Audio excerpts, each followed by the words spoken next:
more focused on the game as a whole. So I think that might make a big difference if you have got a break in between group stages and main event. I've asked a few of the coaches what it is exactly that they do, other than just sort of providing advice and helping them to analyze games and stuff. And the main thing is just managing the personalities and just being there to basically be like an agony aunt. If you've got a problem, you don't want to go to your teammate. You need someone else, someone that's been around, knows everybody, and can help you out and stuff. An adjudicator. I always feel like that's kind of what they are, right? That's a good way of putting it, I think. What? Yeah.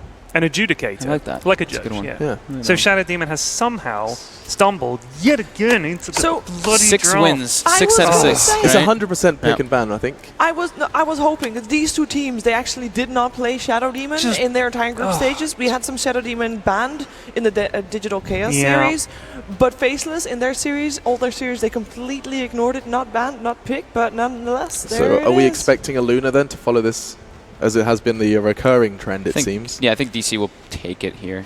Unless they want to go for some more, like, just straight up, they're trying to deal with Luna, learn a way to, or deal with the Shadow Demon Luna, just learn a way to play, maybe pick some more, just AoE, some more ways to push it out and clear the illusions. The bans, though, taking a look at those really quickly, yeah, they do take the Luna. Yeah. Faceless goes for the Bat Rider and King. Sand King was Moon Meander's like super powerful hero in the group stages, not to see that. Not surprised to see that one. Bat Rider, that's pretty much everyone bans it. The Nyx Assassin, the DC bans, that's obviously, Ice, we've talked about it multiple times. That's his strongest hero pretty much in this patch, so that makes a lot of sense. Just taking it away from him. Just take Ice heroes. We mentioned he is a big factor in their gameplay, so if you just maybe handicap him a little bit, if you can do that in the draft. And Timber as well, right? Like Timber is like Timber is also one of his famous heroes, for sure. And I wonder if because of that, do you feel like they might pick up Ice's hero fairly early on in the draft because they don't want to limit their options? They already had lost a bunch of different heroes. Yeah. He's played like the Clockwork a few times and stuff like that, and the Slardar. Maybe the Slardar is the one that we'll be seeing coming out. He played Omni Knight as well. Omni Knight is the only hero that is still in the pool that he has played in the group stages. Other than that, he played Nyx, Timber, and Tide. Ted, why are you so repelled? I mean, the thing is, I always feel like if you've got a player like Ice, ideally you want to get him on a hero that's going to be able to make plays and things. Yeah. I mean, Tidehunter's very solid. It's a great hero. He's literally. I know you love him, Sheebs, but I mean, if we're looking for a Shiva Ravages, Ice is obviously he's going to be landing the Ice Ravages. So I hope so for him. He will, I'm sure. You love Tidehunter that much? I'm great with hitting Ravages and famously. zoning Ravages. God, you're practically gushing. Yeah. Way, that's nice. That was a joke. That one is pretty good. I'll give you that one. So it's like he's a you don't need to do much as Tide. He's like pretty simple hero. It doesn't die much. You sort of time your Ravages. Obviously, that's important. But that's it. I always like to see Ice on a playmaking kind of hero, not just a press and R kind of hero. But we'll see. Yeah, and Tide also, his cooldown is very long, so he can't fight all the time. He has to actually hold back for a while. So it means that Ice isn't going to be their big playmaker this time, though. Yeah. That's a big indicator, at least for what Faceless is trying to do. They want to be going for some more team fight, heavy just ball up and go for a push, or ball up and just go for a different type of timing. While DC, obviously, they have the Luna, they have the Rubik, two very, set-in-stone heroes that we've been seeing pretty much every single game, I want to say. And Rubik overall versus Tidehunter. Tide can kind of force stuff in the lane. Of course, Luna has the Lunar Blessing aura, but if he does get the Anchor Smash on him, it reduces quite a good amount of damage if he wants to just be a nuisance. Of course, maybe they'll do like some dual lane to emphasize that. But yeah, Rubik as well versus Tide can be good, though. Obviously, you can steal Ravage, so if he's not super keen on covering that, it can be. As we saw famously when I showed you the play, Alex, the play. Remember? That turnaround. If you watch the ultra slowed down version, you can see that Tide was just a few animation frames from Anchor Smashing. It was so close. It was ridiculous, but it's hard, really hard to steal Ravage, honestly, but it's possible. Until you get, like, if you have Blink Dagger, if you have Aghanims, obviously Aghanims increases the range, Aether Lens as well increases the range from Steel, so you have easier ways to try to do that, but that's obviously later down. That was so much fun, Ted, just going through all of the absurd plays of Dota. Yeah, I know.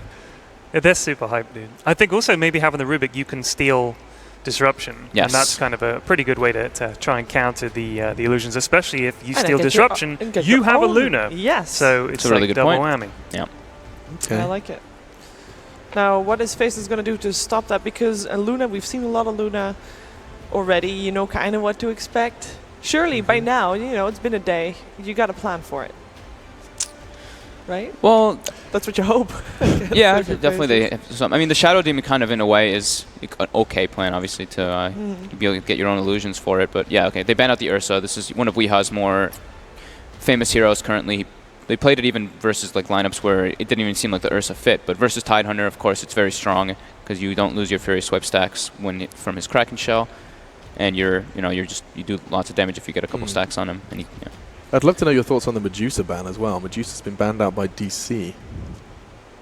Like that one, does that make sense to you, or does that just feel? It's just a dickhead hero. Just a bit of a question mark, right? Yeah, it's just like high ground defense, turtling up, taking it late. Just you're irritating, go away. And Drow Ranger is still in the pool, so they could have gone for both.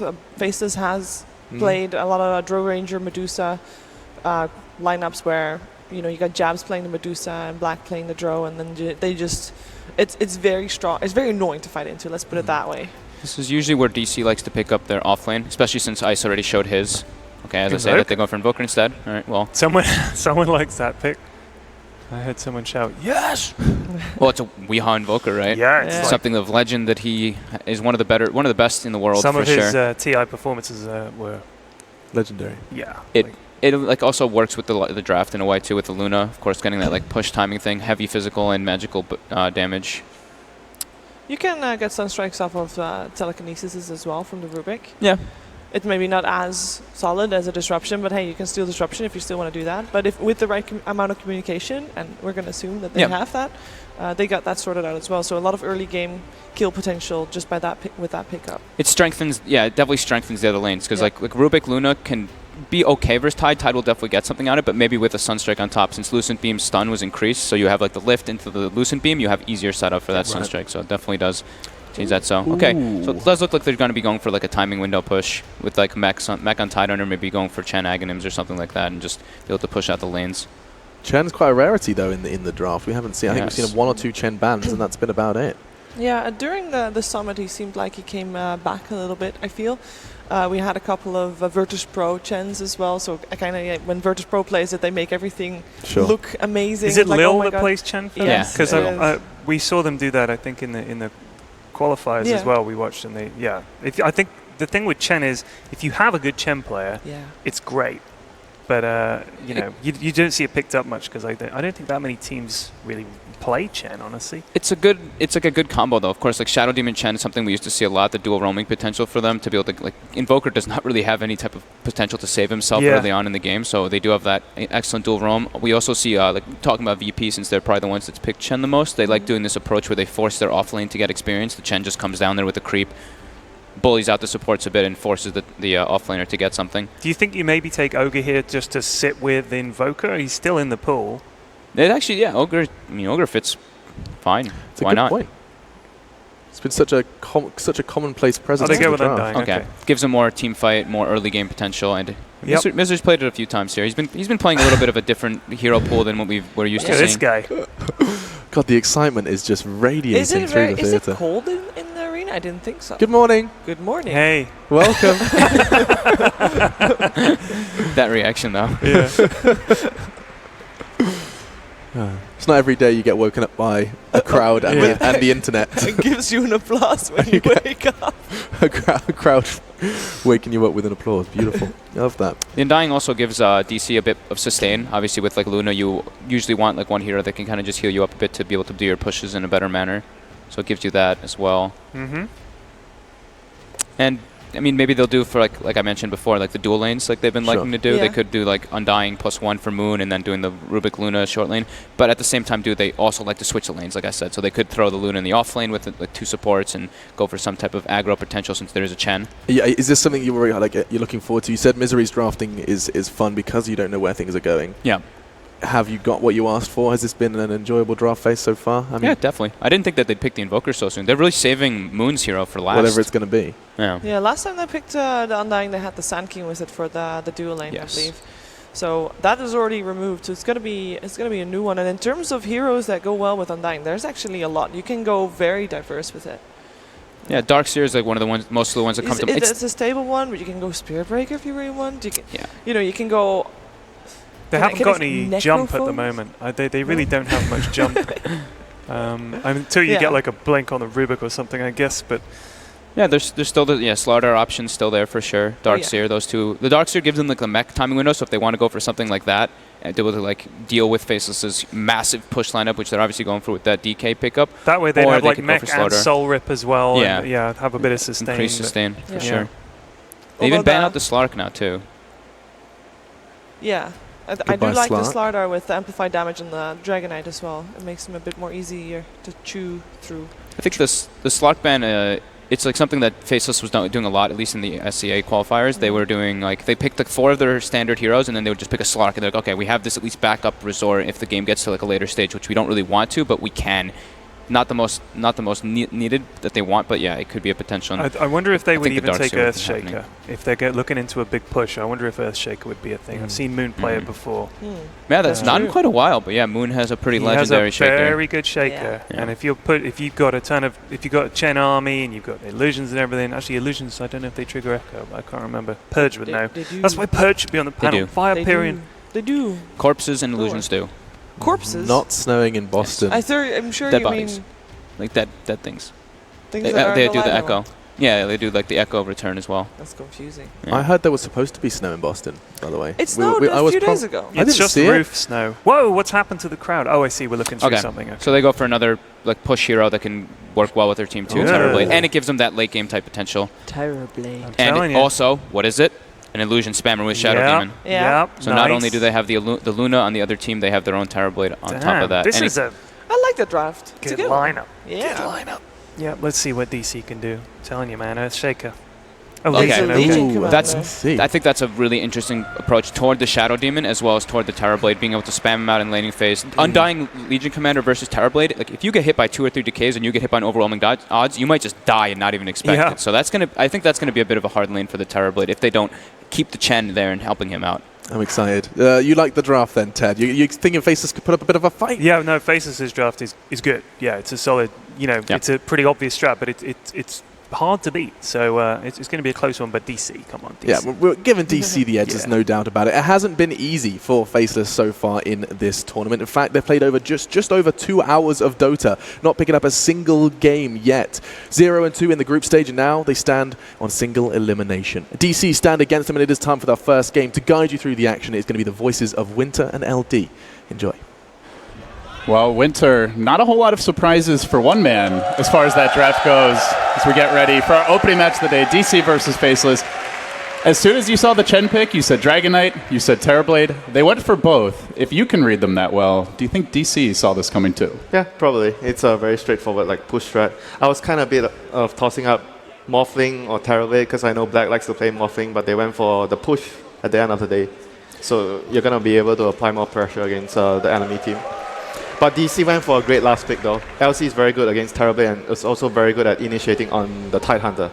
Well, we might be quite far away from Southeast Asia, but a decent Faceless contingent here, I have to say, on more of DC's home turf, I guess you would expect. So nice to see the fans here bright and early in Boston. We get underway. Opening match of the day. As usual, it will be an elimination best of 3. Overall thoughts on the series. Faceless has looked very shaky coming in. There was a lot of hype about this team after their performance in some online Southeast Asian matches, but ever since they came to the Summit 6, they seem to really be struggling. Dude, it's all your Did fault. we slip something in their food? It's all your fault, your event, You made them swap their roles, X, Y, and Nuts now. The fix is in, Winter. One is on, it was XY playing the 4 role before at your event, and now he's playing the 5 role. And Nuts will be on the Chen. I will say one of their ways to relax was, a little CSGO, and perhaps the results in there had some influence on the role swap. Oh, sure, you're blaming it on CSGO Black was now. louder. Black was louder in their CS than he was in the Dota. I'll say that much. DC have the Undying, so they have the control of the runes, and they're going to snag themselves to both the runes here. Good play by DC using the Undying pick to just secure the other rune. And that early bully action. So, looking at the lanes, we are going to see Nuts. It looks like heading back to his own jungle for the time being. Does have an early smoke picked up, helping a bit with the mid block. Yep. But thoughts on the Chen pick this game, the way DC is playing against it? They have not actually blocked his camps. They did get a ward down to scout his movements, though. Yep, I was going to go to that. So basically, because they didn't block off the camps, but they have a ward here, they're going to be able to scout out the Chen if he moves. But the thing is, there's only one ward on the left side. Top lane, maybe we might see action here. Misery running in from the side. Yeah, Moon Meander playing rather aggressively with the statue, but has the help of Misery, as you mentioned. So We'll see if Nuts wants to make any kind of early movements. For now, all his progression through the jungle being scouted, so they know he's in the neighborhood. Yeah, it's not really the easiest lane to gank. They are quite tanky. He needs to decide whether he wants to help the top lane or the bottom lane. Like, he needs to make a move. You can't play that passive farming Chen. Meanwhile, Ice is getting bullied here in the bottom lane, even with the 1-point Kraken shell. Already forced to salve up. Yep, and the lane is pushing for him though, so this is not that great. He needs to be able to hit level 3 for him to stay in the lane very well. And top lane, the Chen is moving in with the Shadow Demon Disruption to start. Let's see if they're going to make that jump. Black has not taken a skill point yet. Could go into the Metamorph. He could also go for the Reflection if he feels that they need a slow to set up. But I think overall, look, it really has to rely on what Nuts gets on his Chen. Like, he needs very good creeps for this gang to work. Yeah, for now, just the war of attrition. The Harpy Stormcrafter, probably the most annoying creep right now for constant harass along with the Satyr Blast. Right. The Chen needs to get a kill for his team soon. Look, if you look at the CS across the board, this is really, really bad for FL. Like, Faceless lanes are not going too well. The one lane that is going well, Jab's having a very good time on the Dragon Knight, already 10-3, and Weeha only 4-3, but generally those early levels for Invoker Winter, that's where he tends to struggle a bit. And by the way, dude, I've been watching a lot of games where players are doing really well on DK. Even yesterday there was a game, DK versus Timbersaw. You should have a bad time in that matchup, but still, players are getting better at using that brief fire, you know, to get more last hit and make it very difficult for the opponent to get last hits in the laning phase. So. Yeah, the damage reduction 35% at all levels, so even that early single point can make a big difference. But still, like you say, Invoker is weaker at the first few levels. Eventually, he's going to catch up, being able to farm the jungle. But the main concern for Faceless is the top lane and bottom lane. No one expects the early Tidehunter. Courier snipe. He's got 10 seconds here to kill it off. It's going to walk right into his waiting arms. Ice, one more swing. He'll bring it down, snipes the Courier, and gets Faceless on the board. Their Ward Winter is designed to keep eyes on the Ancients, but as a result, they did not see this movement. Yep, this is a pretty good ward, honestly, for Tide, because you want to see him scouting. Unfortunately, it doesn't scout him picking up that rune, and their supports didn't really scout out the rune before as well, so there was not much Weeha could have done about it without the information. Top lane, going in with Disruption. Well, Metamorph is available, a little Hadouken, but Moon Meander very fast with the overwhelming odds. Not an easy kill lane, and the other thing is they can't easily push in either. Like if you go on the LC, he's gonna be healed up by Misery on the Undying with the Soul Rip, so it's very difficult to kill. And Undying with the decay stacks on him is also not an easy target. Like I feel like the Chen should be trying to help elsewhere. Maybe the bottom lane to start off would be a good choice for him. But right now he's not accomplishing much. In throughout the lanes, all their lanes are not going too well. Terrorblade is not free farming. That is a huge problem for the hero. Yeah, and in the mid lane, Weeha is catching up now as he gets the third point and Exhort. Last hitting gets easier. Aquila now complete. All of a sudden, he's hitting for about 100 a pop with every auto attack. I mean, despite the fact that Invoker has a weaker first few levels, but I think the main reason DC picked up the Invoker is to have that Sunstrike threat, Like maybe without the Sunstrike threat, Ice at the bottom lane, he's allowed to play more aggressively, run up and try to harass. But because there's Sunstrike on the field, he feels the need to be much more passive on the lane. And bear in mind, they have great setup for Sunstrike this game. The lift, the Lucent Beam just to give someone a bit of extra lockdown, and then the duel most importantly. So they have plenty of ways to find kills. And along with that, Moon Meander, he is getting his levels in the off lane, already 4 in the dual lane. He's getting more than levels, very, very good farm as well on 17 CS. Right that is a lot for an off-lane Legion. The Tide has to get an Iron Talent. Okay, he has an Iron Talent now. He has stepped up a little bit. Moon Meander a bit too far, and now the clap going to come through after the disruption. They even commit the Metamorph, but Moon Meander very tanky with the poor man shield. I don't even think they can bring him down, only to half health. He ran into all 3. And not even close to going down there. Poor man shield plus press the attack there. Misery not in the lane, but they still couldn't really kill him. That is huge problems for the Chen. 5 minutes into the game, the Chen has not accomplished anything apart from right now trying to push the tower. On the other side, you've got DC aggressively trying to push down the tier 1 bottom. Tombstone gets dropped. They don't even need the Sunstrike. DC going to find an easy kill there. Weeha just continue to farm it up mid. Now Jabs can look to apply a little bit of counter pressure. He's chipping away at this tower. This is really, really bad for Faceless. They used their Metamorphosis. They didn't get a kill. They couldn't pressure the tower because LC is able to have a good amount of deep push with his overwhelming odds. This is not looking good for Faceless at all in the lane. Oh, Ice is getting lifted. Just TP's back in. They do have a very high level Lucent Beam, already level 3. It's about a third of Ice's health. It feels like Sunstrike could finish it off. They do maintain vision on him for now. He's not trying for the Sunstrike, but meanwhile... Not yet. You gotta think he's gonna give it a shot. They TP'd Jabs in on the Dragonite and didn't really get any kill. Ice is so worried about the Sunstrike. Oh, is it coming? He's still juking around. We're finally gonna limber back while Misery looks to maybe get eyes on him, go for that decay kill. I was quite surprised they did not actually land the Sunstrike earlier. With the lift and the short stun from the Lucent Beam, that should give them more than enough time to land the Sunstrike. But they're seeing if he's being greedy. Low, they're scanning. Then you Sunstrike. Yeah, that's a good point. They probably could have scanned right around the base and land the Sunstrike. Either way, they don't need that kill. I mean, I think that's the real point here. DC, they've shut down the early Chen Shadow Demon push, so now Faceless, I don't know if you would call it Plan B Winter, but they're not getting that early Tier 1 that they normally look for. Where do they go from here? What's the next big timing that they can look forward to, or do they even have one in the near future? The next Dragonite ulti, they have to use it with a smoke gank from the supports or the Tide Ravage, but Tide Sunstrike, I hear a Sunstrike. Moon Meander almost at duel. He ran right into black. He was still level 5. Now he has it, so the next time he runs in, that could be an easy kill. But still, like, considering everything that happened, despite not getting that kill on the Tide, DC are in great shape right now, and they will be the first ones making the move with Luna Ultimate. So, Faceless, I said, they need Faceless making a move of their own, though.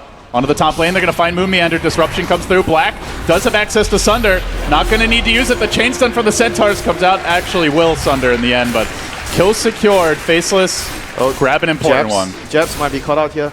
Resolution does have that nighttime vision, but he's moving to join his team at top lane to secure the tower. And in doing so, he will dodge the gank Saxo was looking for. But still, DC, if DC can actually get a trade-off here, 1-for-1 tower, that will be super good for them, like very ideal. There is a glyph available for both teams. They're sending Saxo up top to slow the push with his Fate Bolt, and the rest of the team is allocated mid to secure the tower. They have 2 heroes here to de-push. The LC plus the Rubik, and XY is looking for initiation to stop them from trying to drag the creep wave away. Well, Glyph now committed as Jabs is going to rotate. They don't have the Ravage yet on Ice. Unfortunately, did struggle a bit in the off lane. Tower deny, can I get it? No! Gosh! No such luck. Even with 2 heroes there in tandem, unable to do so. That was huge, Gorman. That was absolutely huge for DC right there, getting that kill on the tower. Faceless, it means a faster Midas here for Weeha. Faceless really not getting a break at all, but at the very least, they got the last hit on the tower at top. XY got the last hit. And they're going to smoke up. They have to get a kill somewhere. They need to keep the pressure on.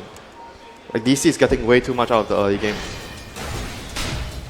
Now you can already see that the Terrorblade Illusion is not going to be that effective in at least the early to mid game against this Legion commander. They have a very good heroes to clear out the illusions. And late game, you've got the Glaives. The Fade Bolt even, quite irritating. So Faceless do group up, try to shove in this mid lane a little bit. They do have their Ravage up, so if they want to fight around the Ravage, that's possible for them right now. They need to secure as many towers as they can with their big cooldowns. The Ravage and the Metamorphosis are really, really big cooldowns for Faceless, so every time they pop it, they have to get a tower, they have to get objectives like Roshan or win a team fight. And DC not going to let that happen too easily. They're going to defend the mid lane. Looking for the duel in the mid lane, but the Dragon Tail interrupting Moon Meander's movement forward as XY tries to find a setup. He does jump onto Misery. No Demonic Purge just yet. They able to convert that into a kill, but all the while DC, they already took down the Tier 1 top, so that makes now all 3 outer towers down for Faceless. Meanwhile, DC only lost 1. This is bad. They have the Chen and the Dragonite. This should be the other way around. They should be taking the towers and defending their towers. But Jab's going to get his runes snapped away by... They do find Moon Meander. They're ready here, prepping with the Sentry. They'll drop it down, but Moon, quite tanky. And they just can't bring him down. He's going to heal himself back up with the press the attack.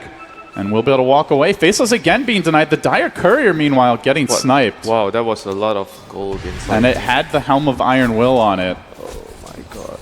Just nothing really going their way since that early Ice Courier snipe. It's been that was even quietly, but thoroughly, all DC all the way. That was such a bonus. You can't really expect that to happen. And apart from, I think the reason why everything was bad for FL in the early game was because the Chen hasn't, made a lot of ganks happen. He moved to top lane, but like I mentioned, top lane was a very difficult lane for him to kill.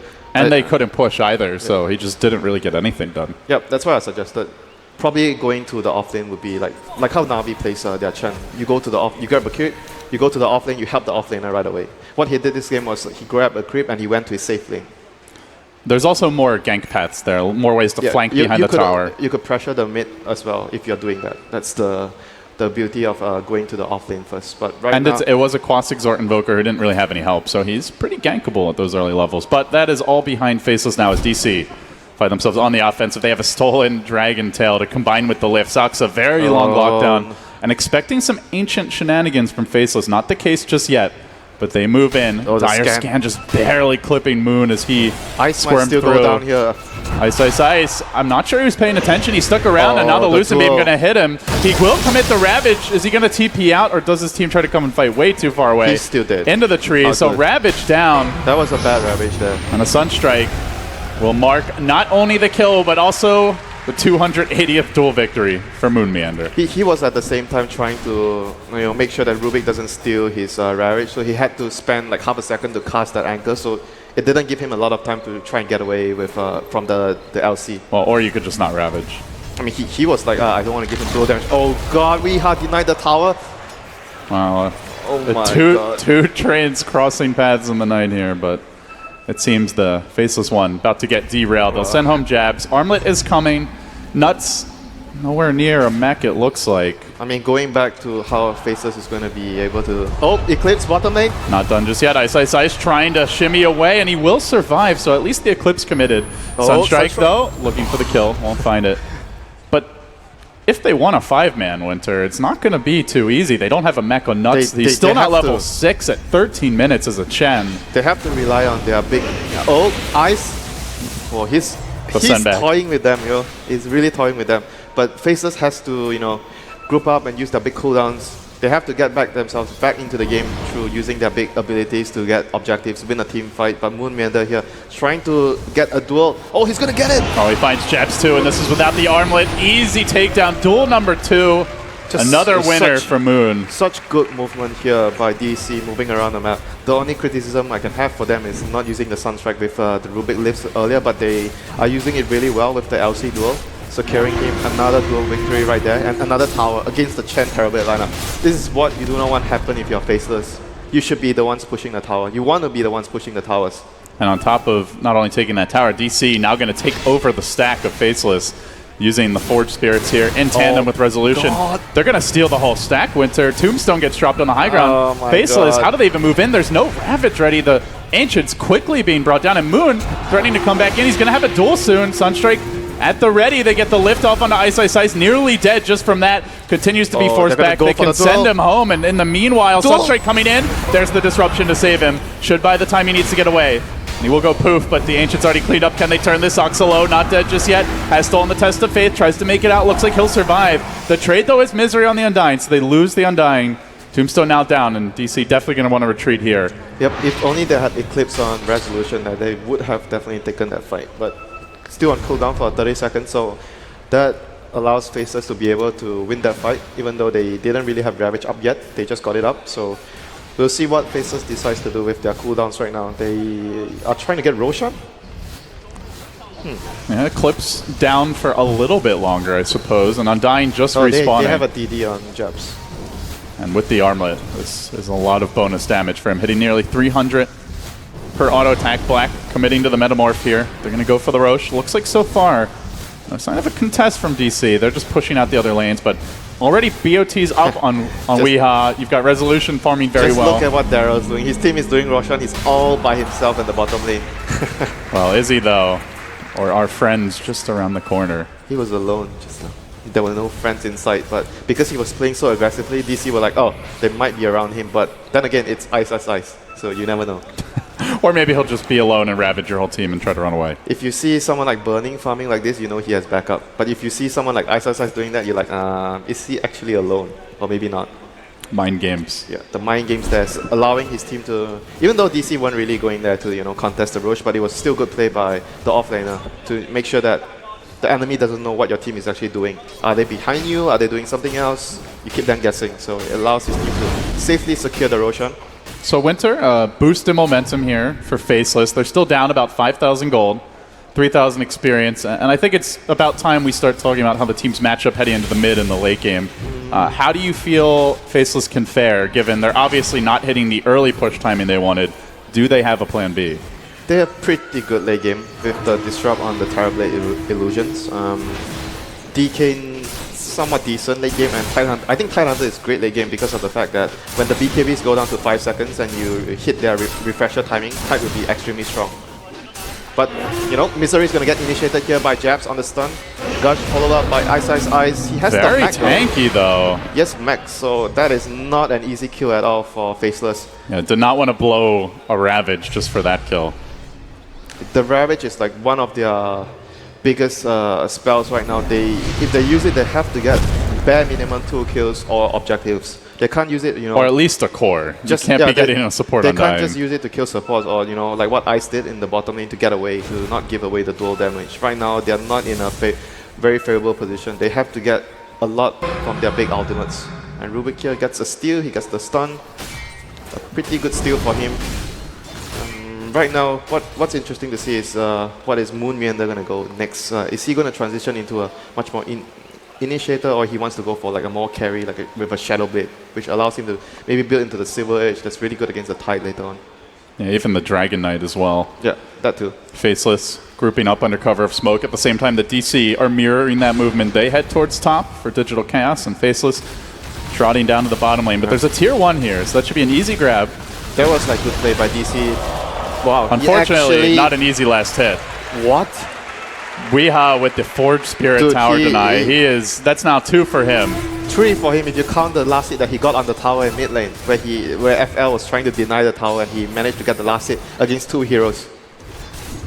It doesn't lead to a lot of blood on the field, but it's a big swing in gold. Probably about 2k net worth overall. DC just making the right movements. They know this Black was at the bottom lane before, and they know they have A gaze, so they do not want to fight into them. So immediately they move to top. They're keeping all the lanes pushed out. This is what you want. This is what you want when you're not going to fight the enemy. You keep the lanes pushed up and Resolution pressuring the top tier 3 tower, forcing the glyph out. Faceless. Simultaneously, Faceless do take down the tier 2, so they match what DC already did, and finally they'll get the last hit uncontested. Finally. A little gold for them. Getting last hit on towers, yeah? They do have Blink Ravage now. Maybe they could find a setup here. This could be huge for Ice Ice Ice. It is only a level 1 Ravage. Got to be careful. Did they have about the vision Rubik on Ice before? So do they know about the Blink? I don't think so. Yeah, they probably don't. This could be big for Faceless. But look at the positioning of Misery. This is A, the worst hero to jump on, and B, and look at he's unlikely to even get caught. Breaks lane, the smoke, Luna backs away. Pushing the lane as well, so it makes it very difficult for Faceless to make a move. They need to get their lanes pushed out. When you want a 5-man, the most important thing for you is to make sure you get all the lanes pushed out, then you're able to 5-man. But if the lanes are not pushed out, then it becomes very obvious when you're trying to make a smoke play, make a rotation. It becomes very easy to guess for the opponents. So Faceless going to have to slow things down here for the moment. They are closing in. Finally, Nuts getting nearer and nearer. That Chen Aghanim Scepter simultaneously. We do see Black up to 2,300 gold, so it could be the completed Manta for him. Oh, so they actually totally forgo the mech. No one actually built the mech on the Faceless side. Perhaps Ice Ice could go back for it, but at that point, is it even worth it?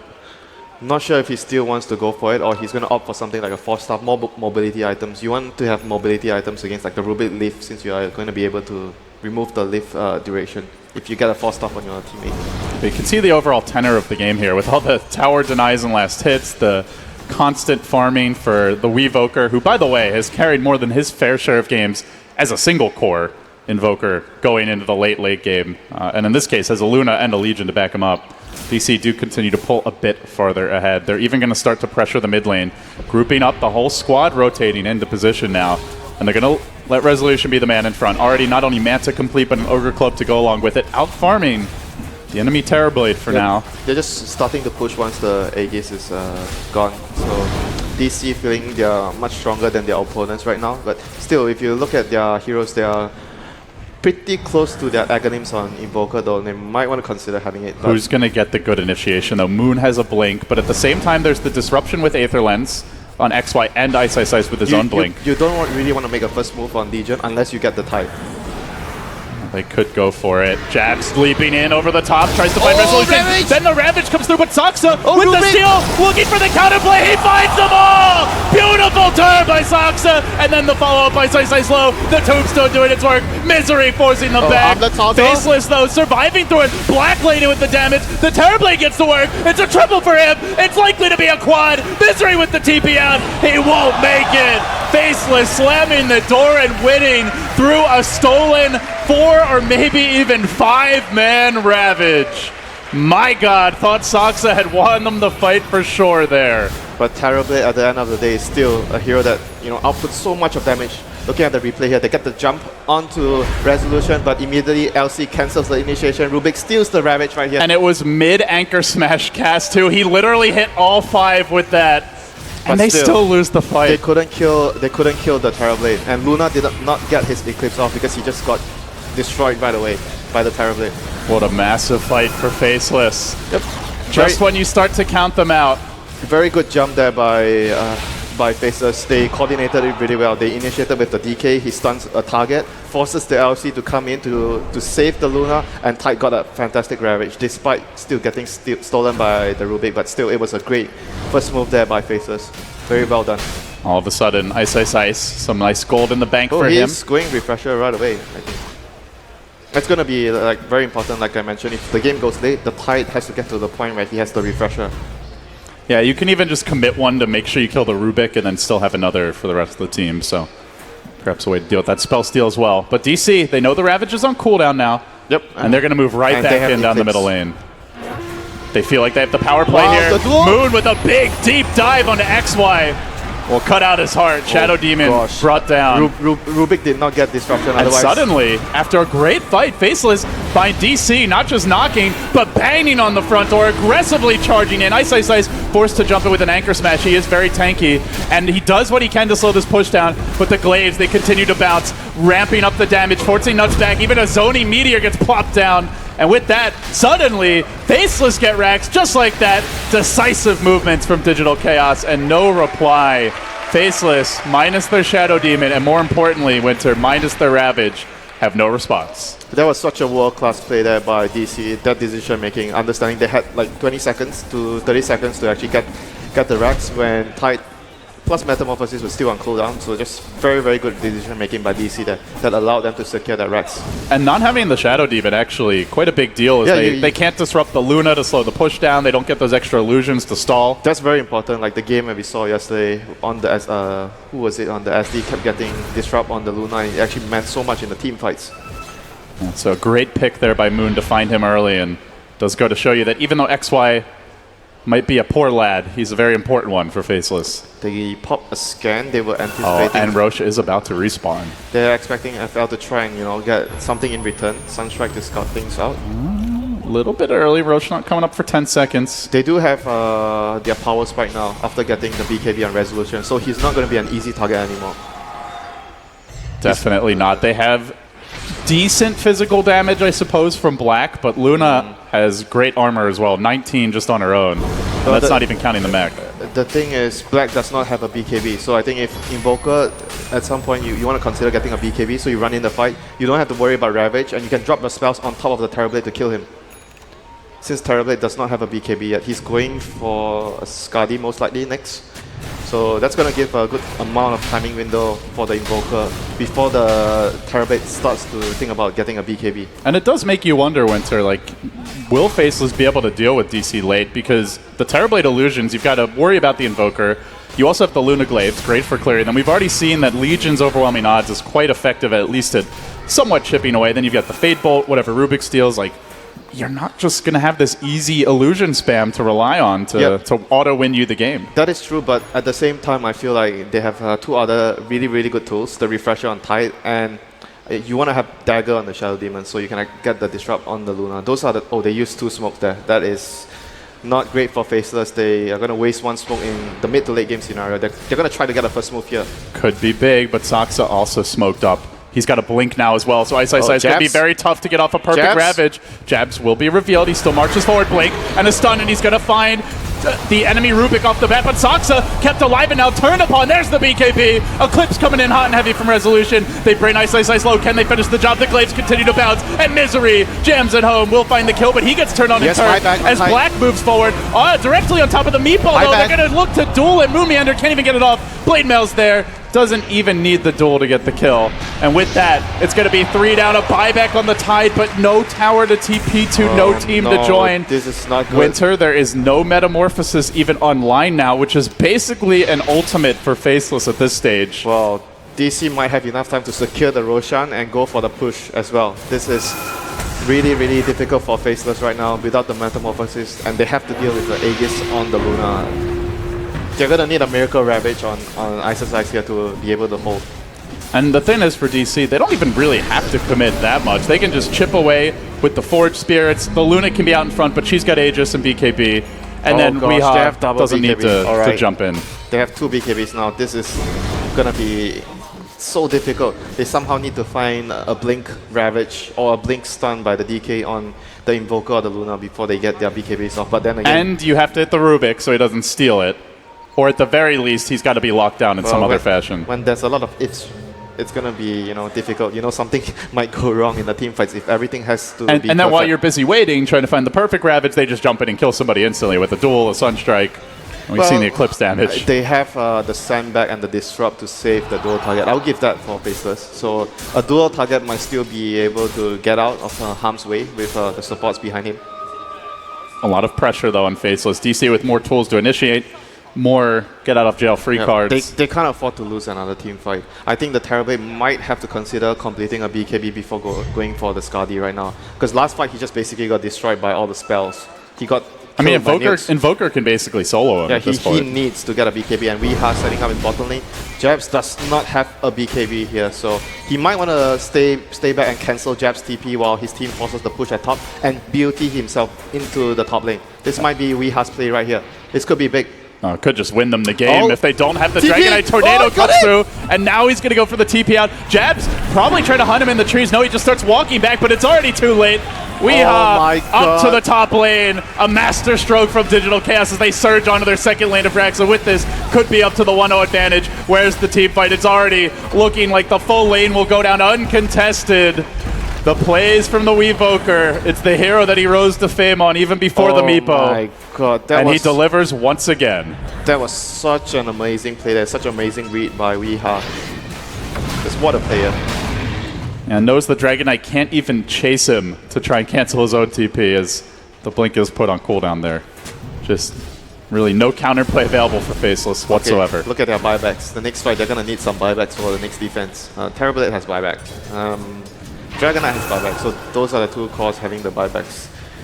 Faceless are going to be needing everything they can get from their arsenal right now. They might be able to finish a BKB on Black if he wants to. He's pretty close to that. At the same time, Winter, you're looking at Resolution very close to a Butterfly on the Luna. So now you basically have to disrupt him to have your own army. Well, how are you going to do? Okay, he has a Glimmer Cape, so he's going to be able to Glimmer. Do they have a gem? Glimmer in to get the disrupt Yeah, on. why not? That's going to be a crucial part of your damage in the team fights. Do they have a gem on DC? DC does not have a gem or Sentry. So this might work out for Faceless if they get a disrupt illusions on the Luna.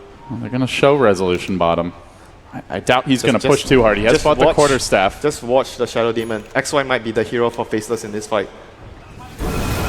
See Resolution jumping in with the Alacrity, just gets to work for now.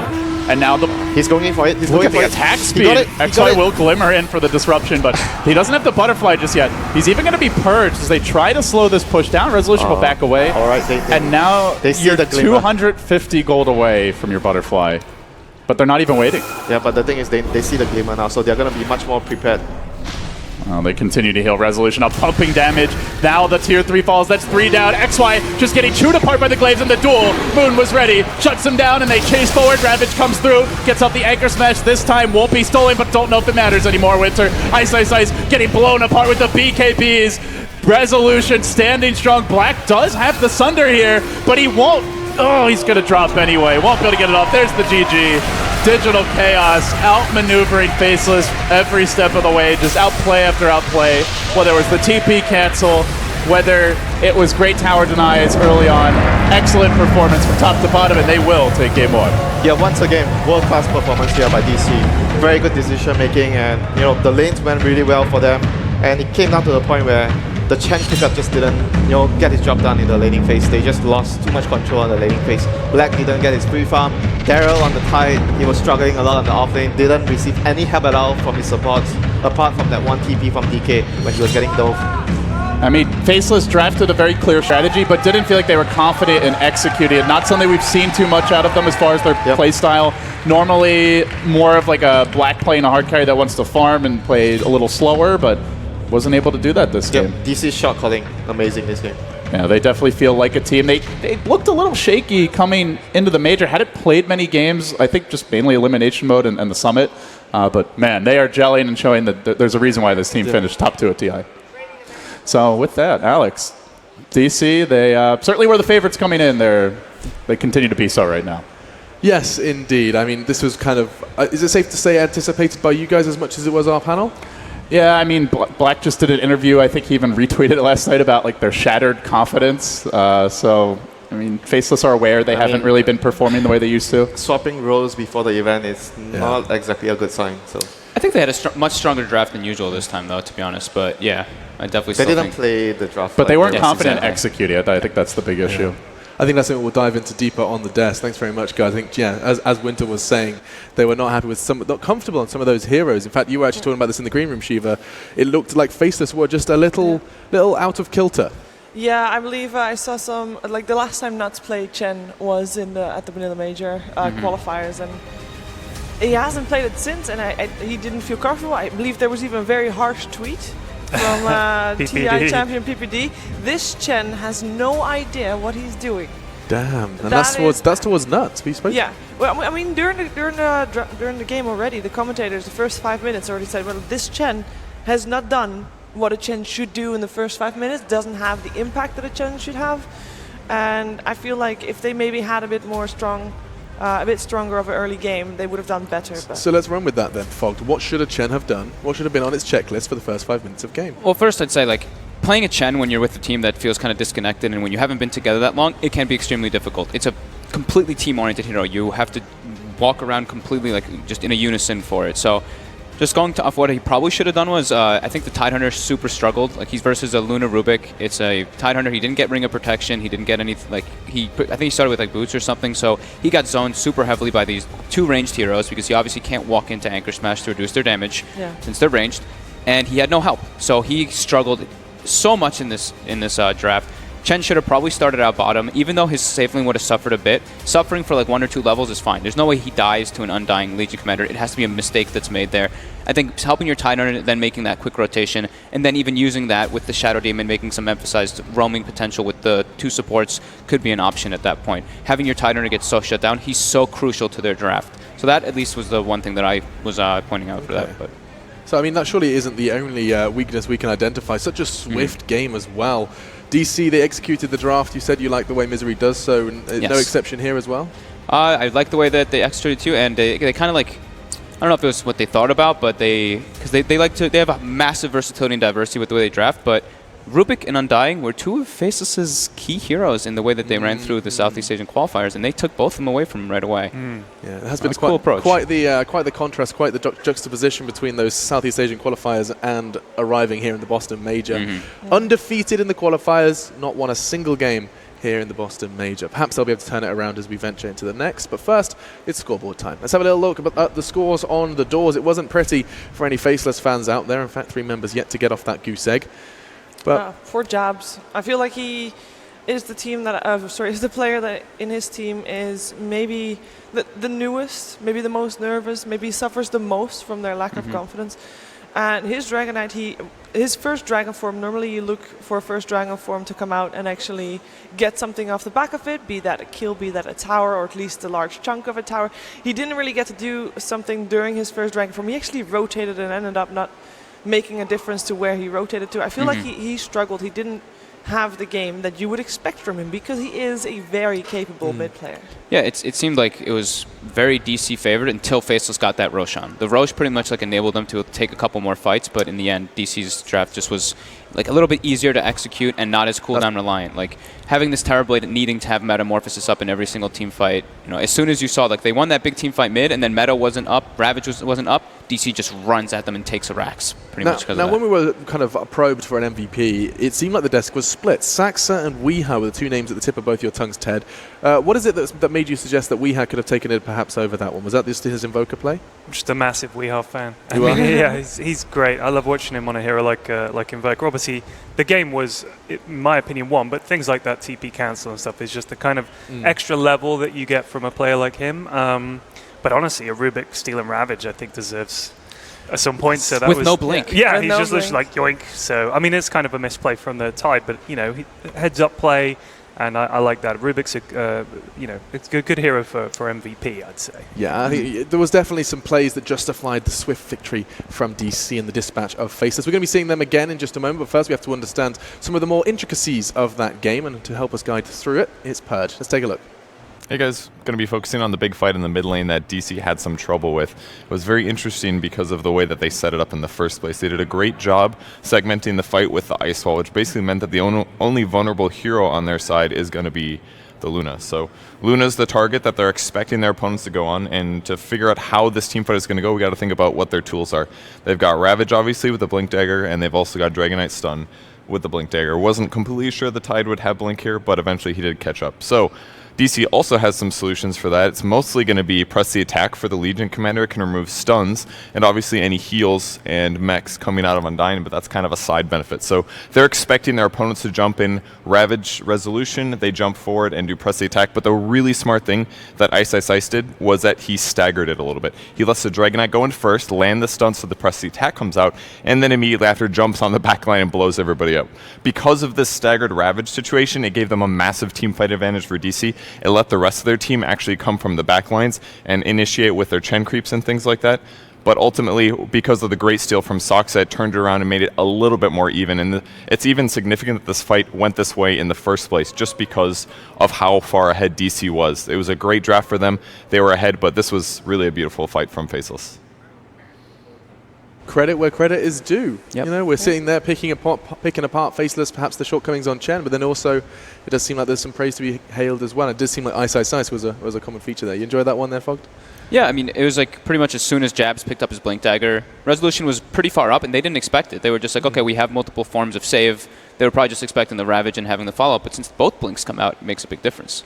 Yeah, overall, I think Faceless, they could have had more good fights going for them, but because it was always DC positioning properly, knowing kind of what to expect. Even in this case, it was, their expectations was a little bit off. But the other fights, they knew exactly what was coming. And all the fights were happening also on the side of the map of Faceless. And then you got Luna, of course, pushing hard. So the moment they take a fight, they take so much map control off the back of it. It was good for them. And little things like adding up too, like the pressure that they put in the safe lane onto the Terrorblade, you could see he was not as farmed as he wants to be. Usually you see him like topping the boards, and those two denies by Weeha. You can't ignore those type of things. It neglects gold to the enemy team, like beautiful positioning by him, even gets a last hit on the tower too, which was unexpected. So I think if you're low on confidence, the very least you need to do is win your lanes and win them well and give yourselves that confidence get into the game. And they just kind of didn't like that. It was a very tough lane for Black. And yeah, like that little things like Invoke again, and they're just like, oh my god, like you start to feel nothing's going for you and stuff. Yeah. So it kind of snowballed into the game from there. I mean, let's not forget before we jumped in,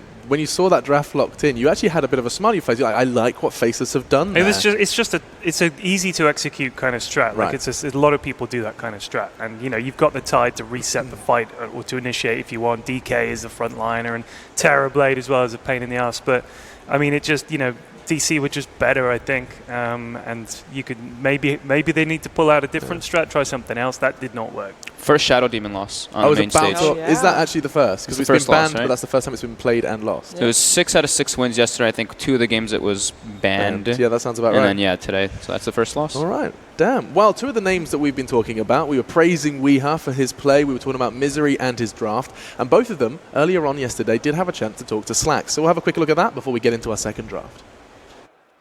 Hello, I'm Dr. Ishkafel, Dota 2 psychologist. I'm here with 2 members of Team Digital Chaos, Misery, and Weeha.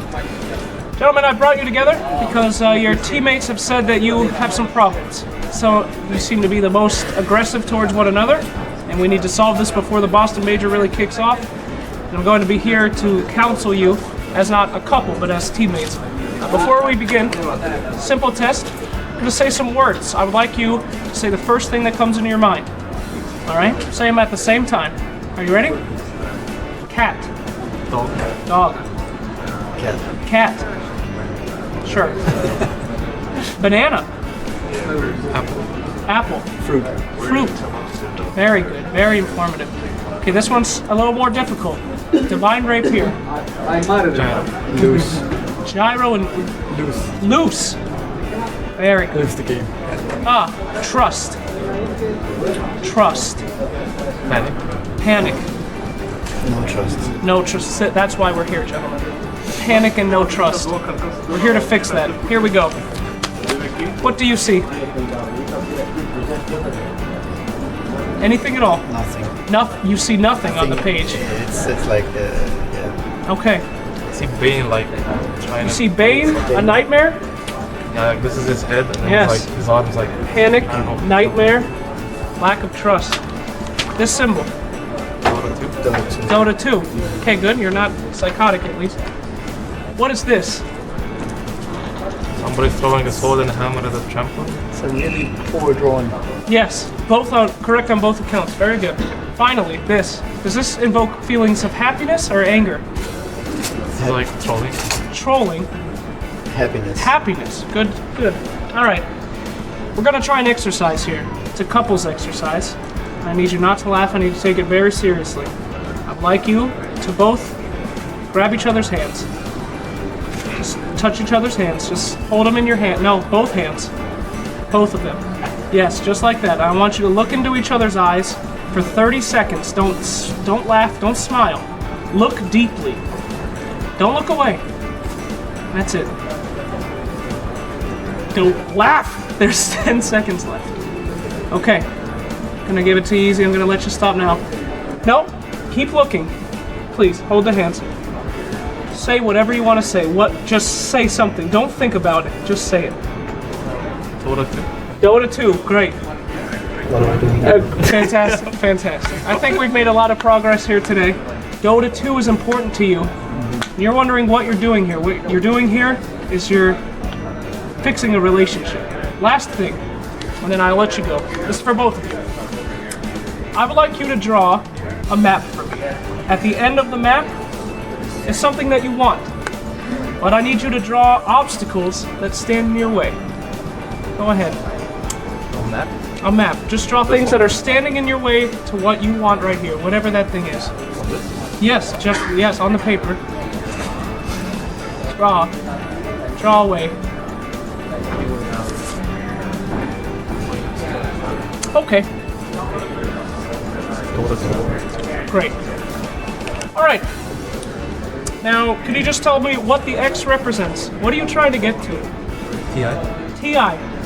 Now I need you to tell me, what are these three things standing in his way? The first thing is like resembles public games, like how he's losing MMR Yes. constantly. Minus 25. That's very good. Yes. What does SB stand for? That probably Spirit Breaker. Spirit Breaker. Charging him when he's mid. Yes.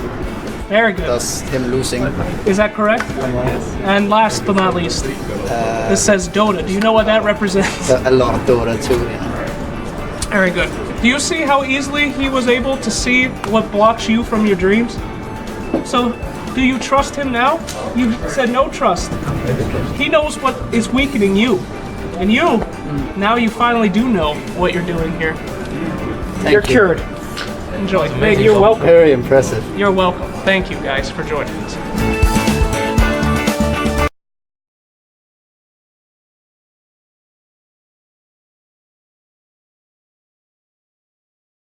With Slacks getting to see a bit more from Misery and Co. And a DC indeed are far from miserable. They're already 1-0 up and actually 1 away from getting themselves into those quarterfinals. It's the big test. It is that single elimination that I do continue to remind you that every single game from here on out you lose a team. A $3 million major, and now Faceless are on the ropes. Expectations for the draft, because it is just moments away. Of course, reintroducing my panel quickly. Shiva, Fox, Empyrean, Flax. First things first. I think I've got myself a meme card. Just want to clarify. Oh, did you get one? Someone tweeted me. They said it's on the way. Okay, nice. Carry on, Fogged. I'm sorry to interrupt. Lost my train of thought. Thanks. I'm just kidding. They'll probably, I think, stay away from the Chen. Okay. I think it's it can work, but it's something you have to be really comfortable with playing, and we could say that Nuts didn't look the most comfortable on it. It's like I said, he's a good hero on the right player. Yeah. Like you need someone who's a Chen specialist, a Chencialist. Oh, that was not good. That was not good. A Chencialist. It's actually not easy to say. We'll get it going. It's like Slax's lethal thing. Have you got any tongue twisters, Ted? Do you have any like vocal warm-ups? No. Like she sells cup of coffee, seashells on the seashore. No, I can't. Cup of coffee. Yeah, cup of coffee. Cup of tea. That's my warm-up. Sheev, you strike me as someone that would have a vocal warm-up. Oh, careful. But I only like to have a warm-up for pronunciation rather than. For what? There's a chaos pronunciation verse. Pronunciation. That a Dutch person at some point said, because there's so many words that are written the same thing in English as they and then pronounced entirely different from each other. Well, is it written down? Or give us an example. Oh damn. Okay. Do you know what else are written down? Best segue of the day. Go on. Social media questions. Oh, they're not there. They're typed, aren't they? Carry on. Oh crumbs! From the social stratosphere. No, I've stopped that one. Is it? You stopped that one? It's in the bin. Right, Malastrix. Hey. We know him. Yeah, we know him. Lack of public history this season. Didn't they finish second in TI? I think that's a lot of public history. I don't know what. Does DC? He means after TI. It's Malastrix that sent a tweet. Normally, you would consider him to ask smart questions. Oh, zing!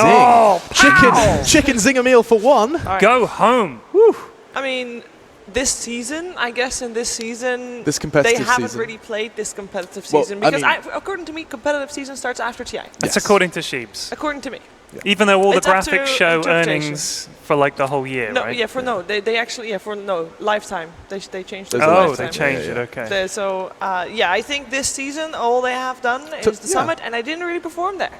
And to most, this is actually considered, albeit in 2016, to be the first major of the 2017 competitive season. Which it clearly is. It sounds silly, but that's exactly what it is. The ending of the first season of the year, basically, if you want to call it that. Yeah. You should do the season. They have like the 15-16 season, the 16-17 season. It's like that. It's not like a solid calendar year. Yeah. It's a period that starts after TI and runs until the next. I mean, you could say it affects it a bit, but these guys have been playing for a while. You kind of know the way they play. But yeah, I guess as a team, it would change it a little bit. But go Ukraine! That's the Ukrainian player. They got coaches to make up for that. Yeah, exactly. For the lack of play, I would say. And I mean, while we do have a time building to the draft, that discussion about coaches can definitely be resurfaced, right?